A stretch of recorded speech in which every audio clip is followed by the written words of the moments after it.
Good morning ma'am. Good morning ma'am. Morning. Good morning. Morning good morning ma'am. Good morning.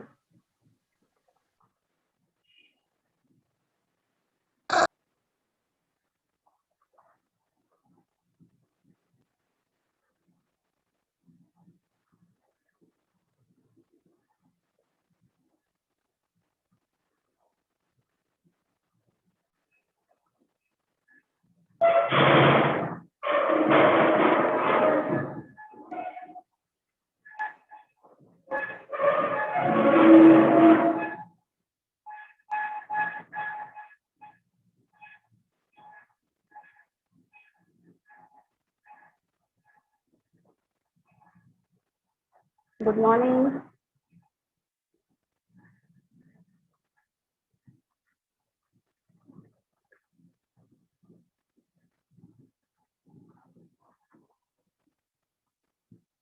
Good morning all of you.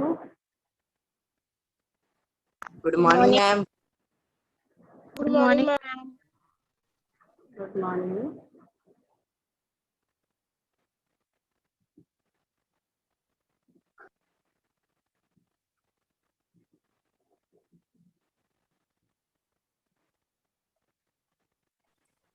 Good morning ma'am. Good morning. Morning ma'am. Good morning.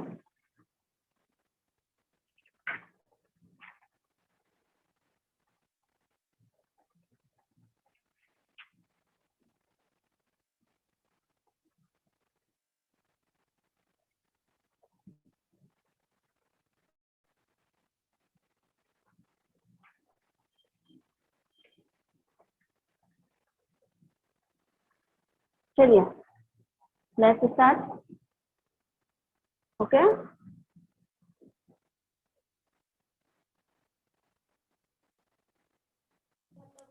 Good morning ma'am.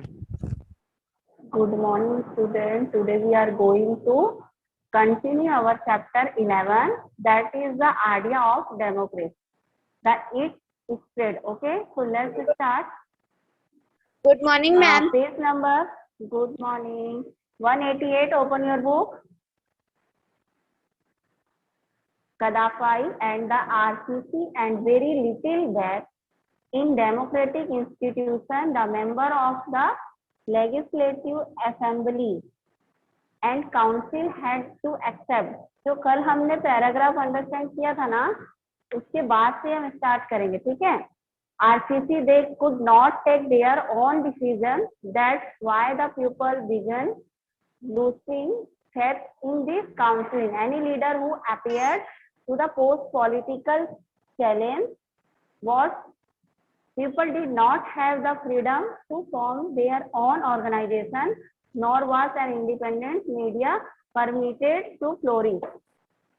अब यहाँ पर क्या बताया जा रहा है कि जो गद्दाफी गवर्नमेंट थे, ठीक है, जो प्रीवियस क्लास में हमने अंडरस्टैंड किया था, गद्दाफी के बारे में किया था।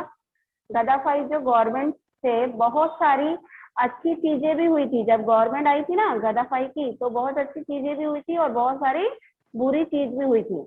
अब यहाँ पर क्या बताया गया है, देखो, जो ये पीरियड था, जो चल रहा था उस समय का पीरियड, जहाँ पर आपका डेवलपमेंट हो रहा था 1969 से लेके 2011 तक, उस बीच में एक क्लास जो कि निकल कर आई थी। कौन सी क्लास है? मिडिल क्लास आई थी, ठीक है, जो कि मिडिल क्लास थी। मिडिल क्लास के लोग थे, वहां पर जो गवर्नमेंट स्कीम थी, जो बहुत सारे एडमिनिस्ट्रेशन के लिए इनकरेज कर रही थी, वहां के सिटीजन को बोल रही थी कि आप लोग जॉब करिए एडमिनिस्ट्रेशन के लिए। वहां बहुत सारे लोग उनको क्या करते थे, एडमिनिस्ट्रेशन पर्पस के लिए सिटीजन को इनकरेज करना, इनकरेज मतलब फोर्स करना कि आप इस पोस्ट को लीजिए और जॉब करिए, ठीक है। एडमिनिस्ट्रेशन के जॉब के लिए वहां पर लेजिस्लेटिव असेंबली भी सेंट्रल गवर्नमेंट ने क्या की थी, फॉर्म की थी। लेकिन जो गद्दाफी थी और जो आरसीसी भी थे, आरसीसी का फुल फॉर्म क्या है? क्या है आरसीसी का फुल फॉर्म? क्या बताया गया था प्रीवियस क्लास में? आरसीसी का फुल फॉर्म मैम किसका? आरसीसी, आरसीसी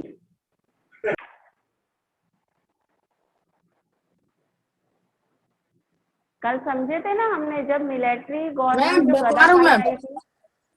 ओके बताओ जल्दी। Revolutionary command council. गुड, ये है आरसीसी का फुल फॉर्म। तो यहाँ पे जो गदाफाई गवर्नमेंट थी और आरसीसी थी, उनका जो फैट था वो बहुत कम हो गया था। डेमोक्रेटिक इंस्टीट्यूशन में जो सेंट्रल गवर्नमेंट ने यहाँ पर जो फॉर्म की थी ना, उस डेमोक्रेटिक इंस्टीट्यूशन में गदाफाई गवर्नमेंट और आरसीसी का जो फैट था, मतलब जो उनकी क्वालिटी, उनका रूल था, वो बिल्कुल भी नहीं था, उस समय खत्म हो गया था। जिसकी वजह से वहां के लोग जो थे, डेमोक्रेटिक की वजह से गदाफाई ने वहां पर फॉर्म की थी, बट उस डेमोक्रेटिक इंस्टीट्यूशन में गवर्नमेंट जो गदाफाई और आरसीसी का बिल्कुल भी फैट नहीं था, जिसकी वजह से जो बाकी के लोग थे वहां के, उनका भी कोई रोल नहीं था। ठीक है, और वो भी क्या होने लगे थे, लूज होने लगे थे। उन लोग उस चीज पर बिलीव नहीं कर रहे थे कि इनकी यहाँ पर क्या चीज पूरी है। लीबिया की कंट्री में जो उस वक्त रह रहा था, उसको भी कोई फ्रीडम नहीं थी, वो कोई ऑर्गेनाइजेशन फॉर्म कर पाए ये उनको परमिशन नहीं था, ना ही वहां पर कोई मीडिया का इंडिपेंडेंस उनको मिल पाए। इंडिपेंडेंस ही नहीं था वहां पे कि उनको कोई चीज करने के लिए परमिशन हो या फ्रीडम हो। ठीक है, अब नेक्स्ट पैराग्राफ देखते हैं, आपको स्क्रीन में शेयर करती हूँ मैं। म्यांमार और बर्मा के बारे में हम अंडरस्टैंड करेंगे। जिनके पास बुक है वो अपने बुक ओपन कर लेंगे, अदरवाइज मैं स्क्रीन शेयर कर रही हूँ।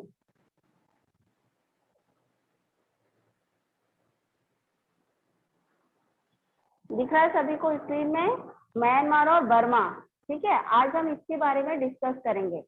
Like India, Myanmar too was a British colony. The country is a prominent producer of rice and it rich in forest resources like thick minerals like tin and semi-precious stones like sapphires and ruby.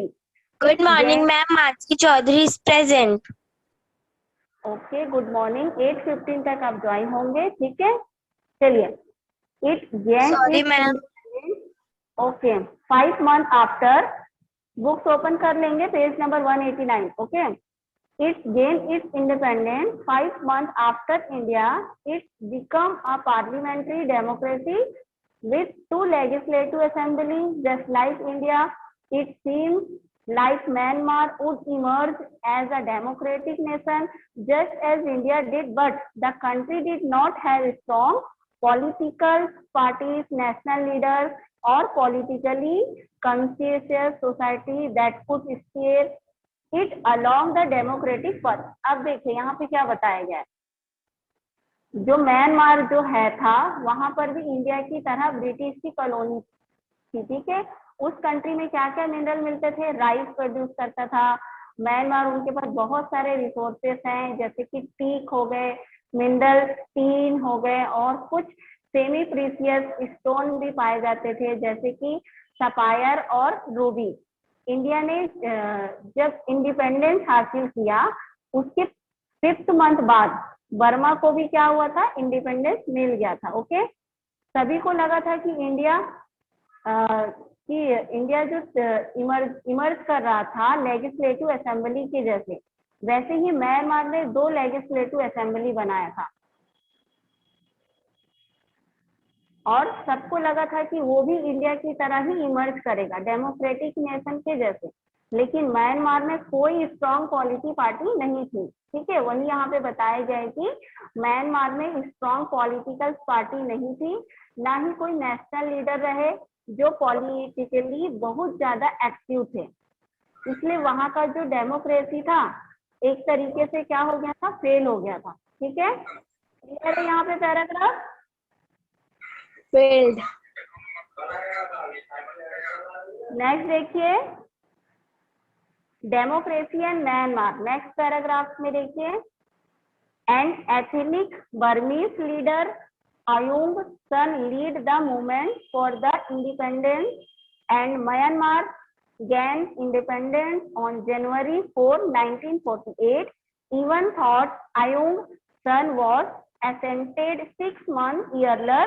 Prior to the independence, the leaders of the different ethnic groups of Burma had reached an agreement to guarantee the rights of their tribes and to also include minority communities in the democratic process.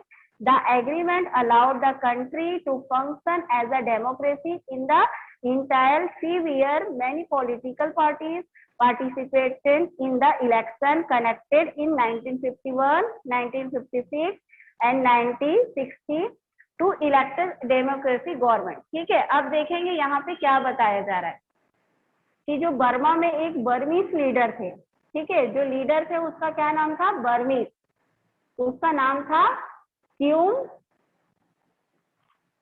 क्या नाम था, यूम संग था। ठीक है, लिखा है ना AUNG, अयूम सन लीड था उसका नाम।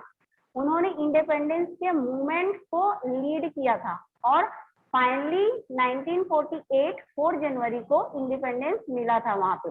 यहाँ पर बोला गया कि आयुम संघ जो थे इंडिपेंडेंस में लीड किया करते थे और कुछ मंथ में 6 मंथ तक उनको असेंस्टेड किया गया था। उसके बाद भी म्यांमार को 4 जनवरी 1948 को इंडिपेंडेंस मिल गया था। ठीक है, बर्मा को कब इंडिपेंडेंस मिल गया था,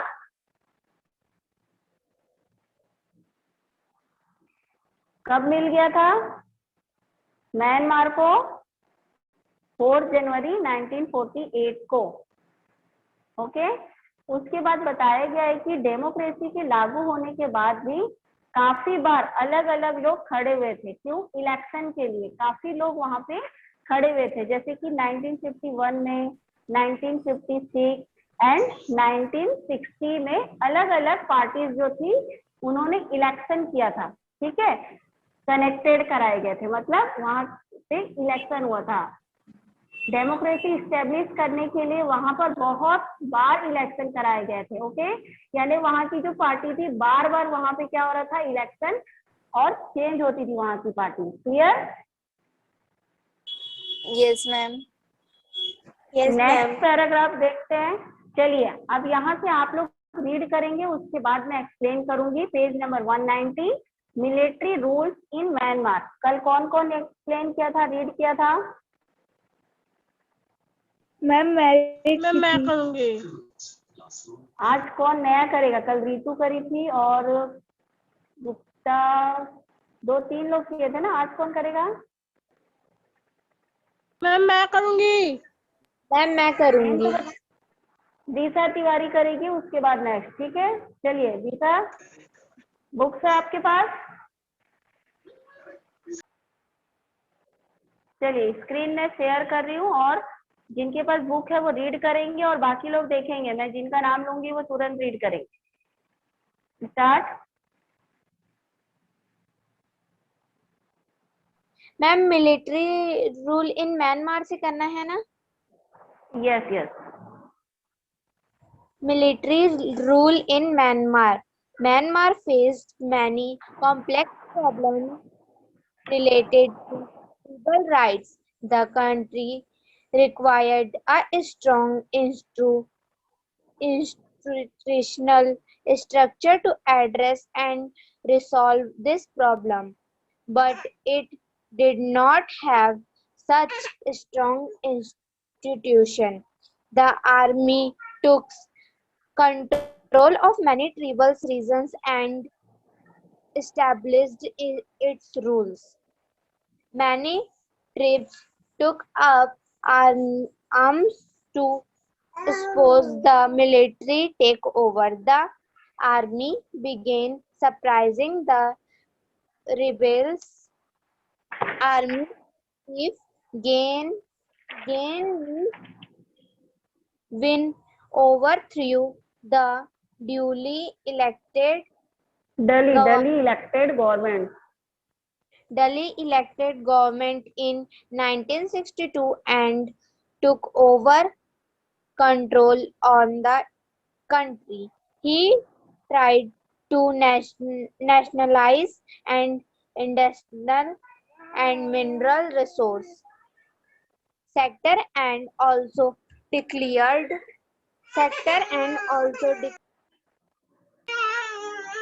ठीक है, stop your reading, stop your reading. yes ma'am.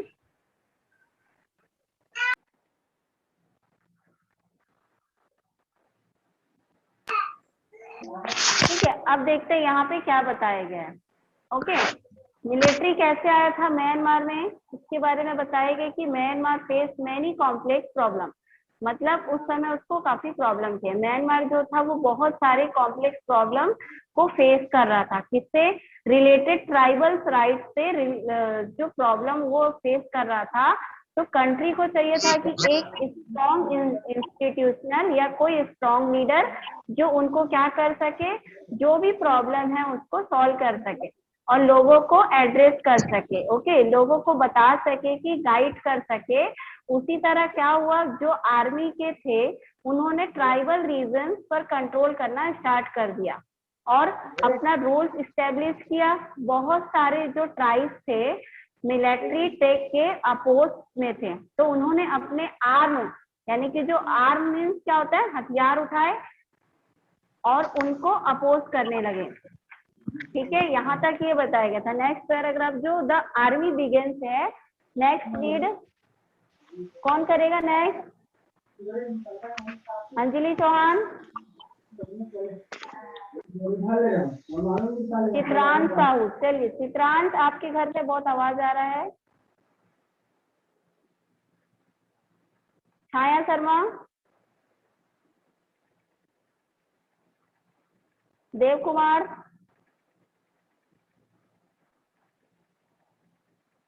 Manish Chaudhary, Mansi Dhruv,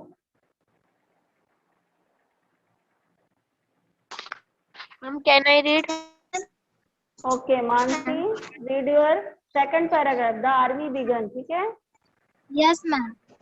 The army began battling the rebels. Army chief Jan Min overthrew the Jali elected government in 1962 and took over control of the country. He tried to nationalize the industrial and mineral resources sector and also declared free universal education and free medical facilities for all citizens. Between 1960 and 1965, many laws were passed to control the okay okay, stop your reading.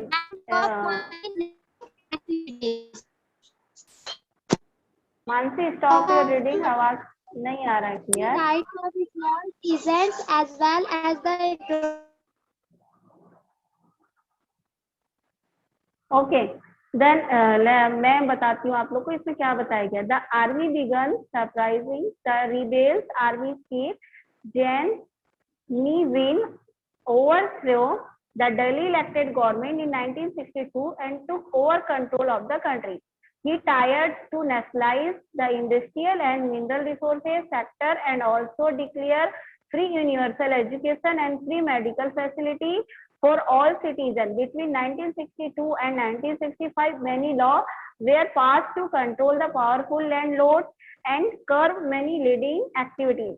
The laws sought to protect the land and property rights of small peasants as well the interest on sharecroppers. अब देखिए यहाँ पे क्या बताया गया है कि यहाँ पर जो बहुत सारे ट्राइब्स थे उनको आर्मी को अपोज कर रहे थे और आर्मी क्या कर रहा था, जो अपोज कर रहे थे उनको क्या कर रहा था, सुपरकेस करते हुए जा रहा था। अब वहां के जो आर्मी चीफ थे जैन नी विन, उन्होंने गवर्नमेंट जो इलेक्टेड थे उनको क्या कर दिया, डली कर दिया, ओवरथ्रो कर दिया 1962 में। और उसके बाद पूरी कंट्री में अपना रूल्स इस्टेब्लिश कर दिया, वो खुद कंट्रोल करने लगे थे उनको।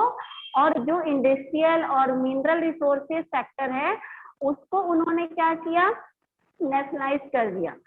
मीन्स जितने भी इंडस्ट्री है और नेशन है, इंडस्ट्री और मिनरल रिसोर्सेज को नेशन के अंदर में आएंगे, ऐसा कर दिया। और डिक्लेयर किया कि उनको फ्री यूनिवर्सल एजुकेशन और फ्री मेडिकल फैसिलिटी सभी सिटीजन को दिया जाए।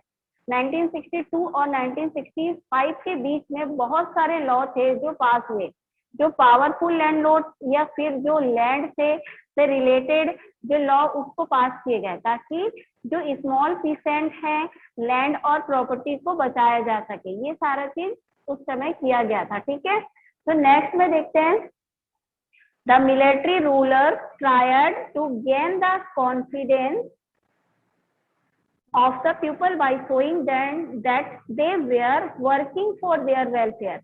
They nationalized all industry and mines. This brought all natural resources under army control, but unlike Libya, where army rules lead to the welfare of the country, Myanmar saw no progress and the country became increasingly economically improved. Poverty forced the peasants to work on the farms, which were now run by the army. They are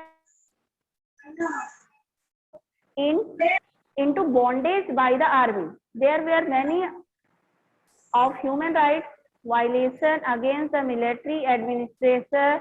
People were from their homes and forced to work as bonded labor, child labor. Sahil, mute your mic.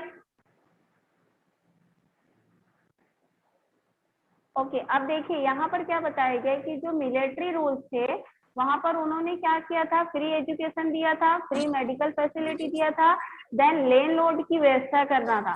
जो military rules थे क्या कर रहा था, लोगों को विश्वास दिला रहा था कि वे उनके वेलफेयर के लिए ही वर्क करेंगे, लेकिन ऐसा नहीं था।